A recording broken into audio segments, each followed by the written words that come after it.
दोस्तों नमस्कार। आशा है कि आप अच्छे होंगे, आपका दिन खुशी से बीते। इसी के साथ हम इस वीडियो का शुभारंभ करते हैं। दोस्तों आज बहुत सारी बातें हैं। लोग कहते हैं कि मंदिर से रोजी मिलेगी, रोटी मिलेगी। उन लोगों को ये भी देखना चाहिए, क्या मस्जिद से रोटी रोजी मिलेगी? सच्चाई तो ये है कि सारे धर्म के स्थल हैं। ये धर्म नहीं है, संप्रदायवाद है और ये विचारधाराएं हैं।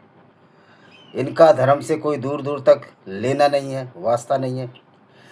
आखिर धर्म में पाखंड, मंदिरों में पाखंड हम ही होने देते हैं।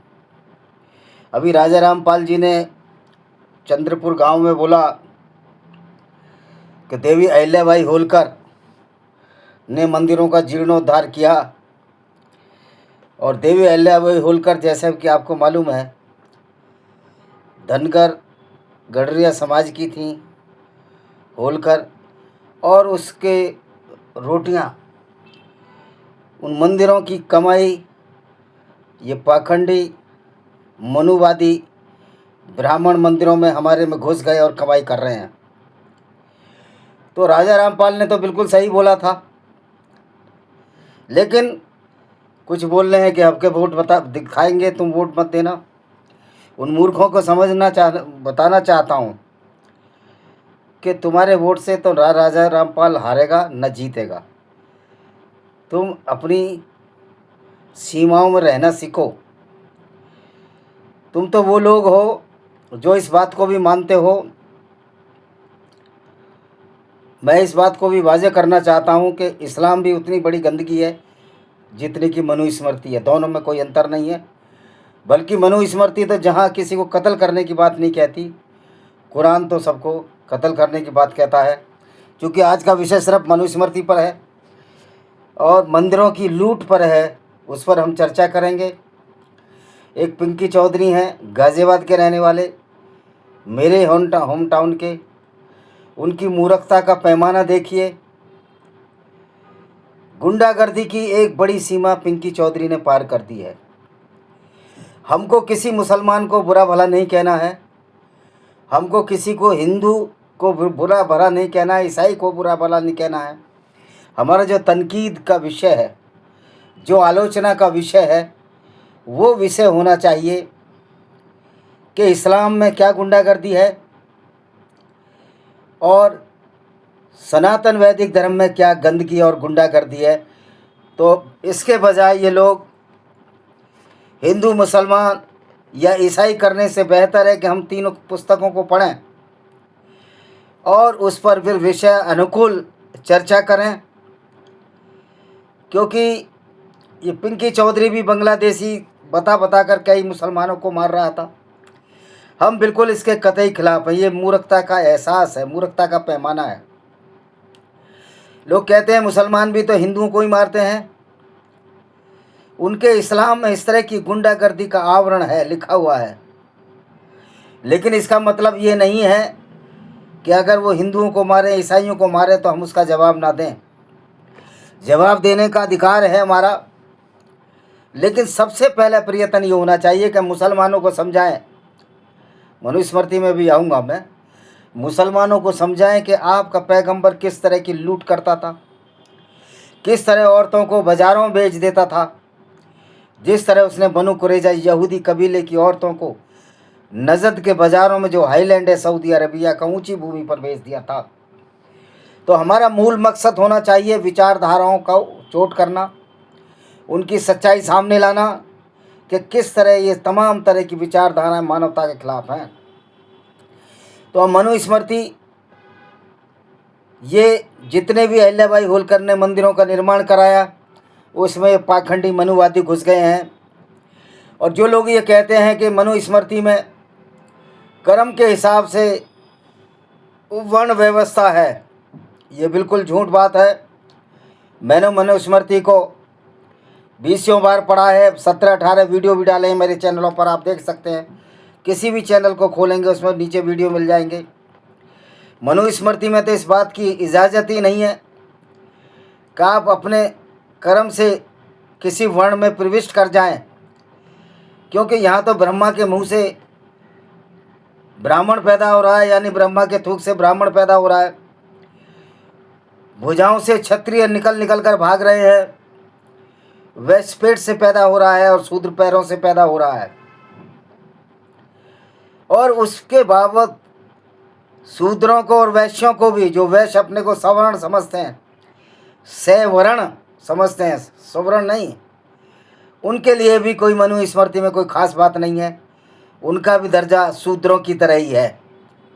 मनु स्मृति में खास तौर पर ब्राह्मण और क्षत्रियों का ये आत्म शलाघा है, प्रशंसा है। तो दोस्तों, सही बात करने के लिए हमको आना पड़ेगा।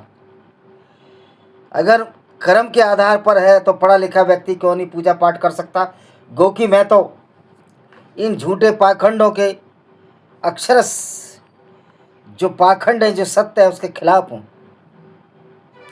तो दोस्तों, राजा रामपाल ने क्या कह दिया, और फिर अगर ब्राह्मण वोट नहीं देंगे, सो कॉल्ड ब्राह्मण जो ब्रह्मा के थूक से पैदा हुए, अगर वोट नहीं देंगे तो राजा रामपाल के पास तो जो सो कॉल्ड तथाकथित ओबीसी वोट ही आधा है, 50% है।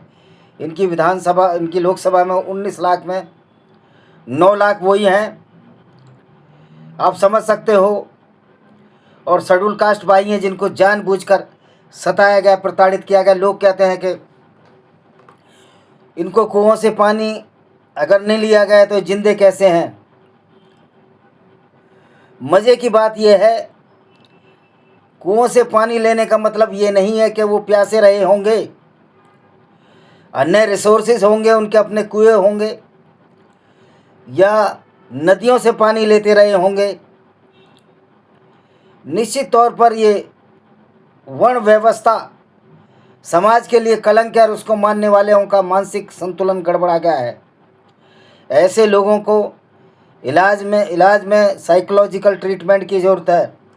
क्योंकि आप बताइए, इससे बड़ी विडंबना क्या हो सकती है कि आदमी थूक से पैदा होने को तैयार है, ब्रह्मा के मुंह से पैदा होने को तैयार है, कोई भुजाओं से पैदा है। मुझे नहीं लगता कि ठाकुर ये मानेंगे कि हम ब्रह्मा की भुजाओं से पैदा हुए। वो ज़्यादा लॉजिकल हैं ब्राह्मणों के मुकाबले, क्योंकि ब्राह्मणों का धंधा है। जिस तरह ये मूर्खताओं में ब्राह्मण फंसा रहे हैं, उस धंधे से बाहर निकलने की आवश्यकता है।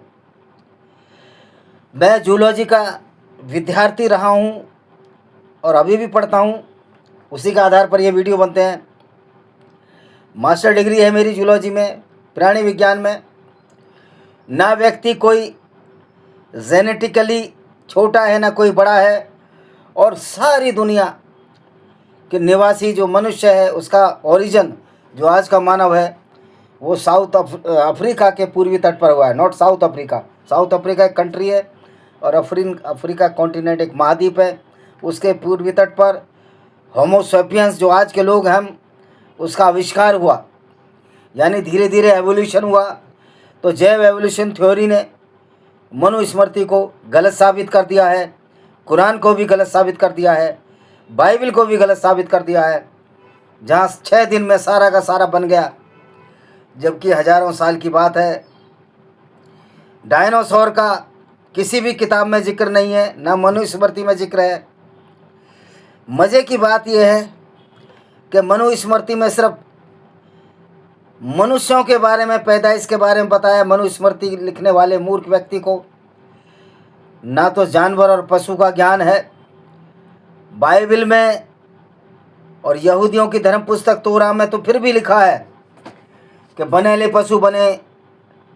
हालांकि चूंकि क्यों लिखा है, क्यों ये जो किताबें लिखी गई हैं 2,500-3 हज़ार वर्ष पहले लिखी गई हैं, और जो पशु पक्षी थे उनका विवरण दे दिया गया है।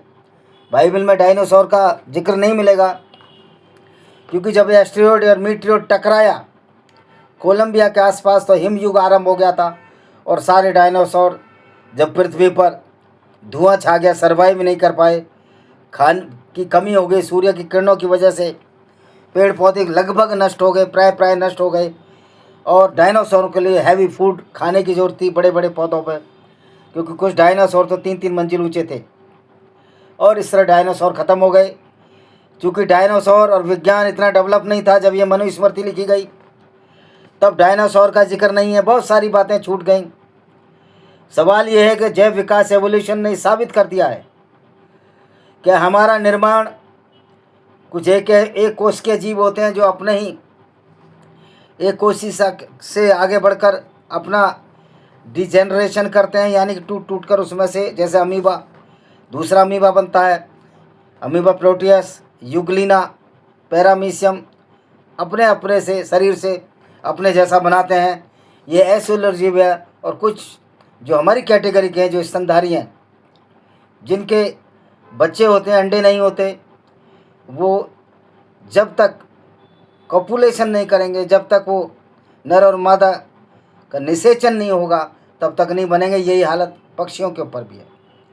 तो दोस्तों, बजाय इसके कि वैज्ञानिक तथ्यों को ज्ञात करता मनुस्मृति लिखने वाला निश्चित तौर पर कोई महान मूर्ख रहा होगा। लोग कहते हैं मनुस्मृति में बहुत सारी गंदी बातें जोड़ दी गई, गलत बातें जोड़ दी गई। ये भी हम इससे सहमत नहीं हैं।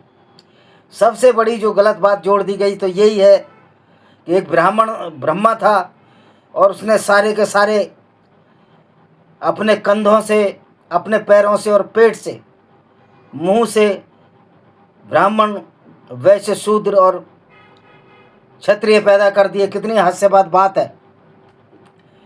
और मज़े की बात है, हमने तो बचपन में, अब हंसी आती है, 8वीं 7वीं क्लास में हमने पढ़ा कि गंगा जी शिव जी की जटाओं से निकली, भागीरथ ने बहुत तपस्या की, उनके पुरखे तारने के लिए सगर के पुत्र 40,000, पता नहीं 30,000 पुत्र थे।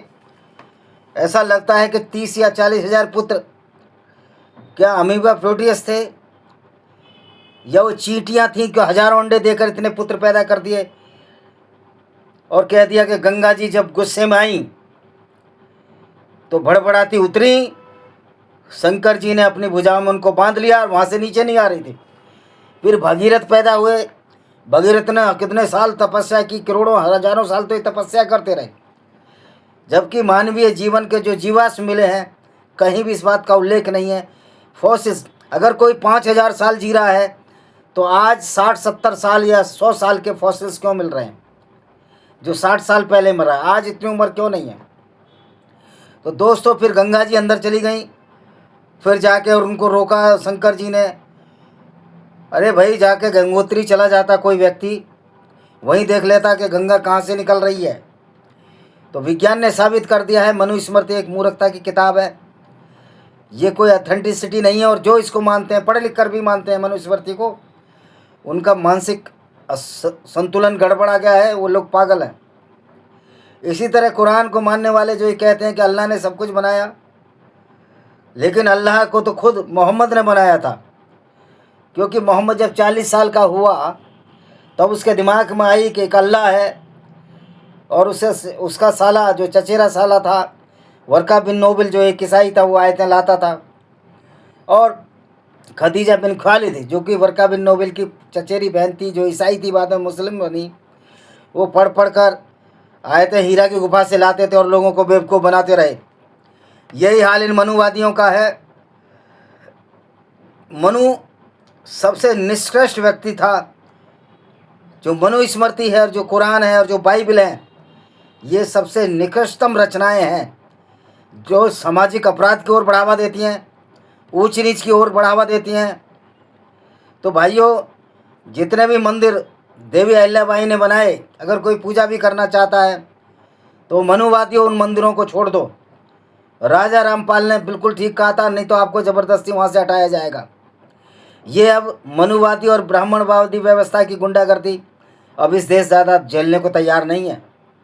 इसी के साथ हम इस वीडियो को विराम देते हैं। वंदे मातरम, जय हिंद, आपका दिन शुभ हो।